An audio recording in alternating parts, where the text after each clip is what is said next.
Hello, good people of Fort Smith. It's Give Me 5 minutes with Fort Smith City Director Neil Martin, where we talk about all things Fort Smith. So let's go ahead and get after it. Give me 5. Tuesday, February 21st was a regular meeting, and there wasn't a lot that was controversial or of major concern on the agenda. I always encourage you to go to fortsmithar.gov, hover over government, then click on Board of Directors meeting information. You can see the full agenda and how each one of your directors voted. You could even watch the meeting. We approved auto insurance coverage and property insurance coverage for city vehicles and buildings.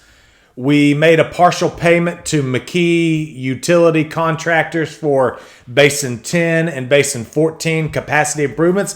This was our $14 million we received from the American Rescue Plan Act. So those funds are going directly to fund this particular project. And we had a few other items. We purchased a service truck for solid waste. We approved a revised advertising program for city buses, a number of other things. But I encourage you to go to the fortsmithar.gov and look at all those items. Those were just a few of the highlights.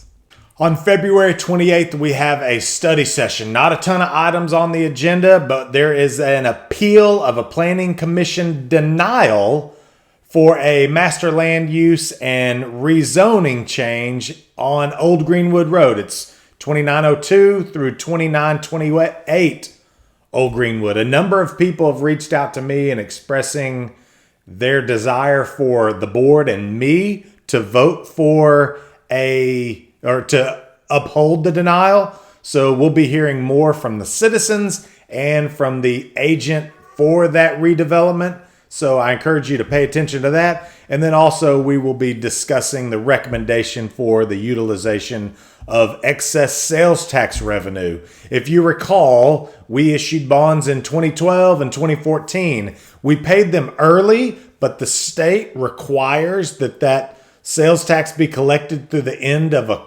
quarter. And so we have about $14 million that needs something to be done with it. So we'll be looking at that recommendation. It looks like the recommendation is to use it for consent decree, sewer projects, and water projects. So that's what I was kind of advocating when we talked about this not too long ago, but we asked for a recommendation from city administration for that.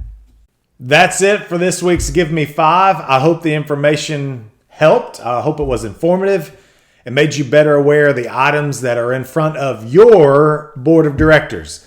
So we'll do this again next week. Give me 5.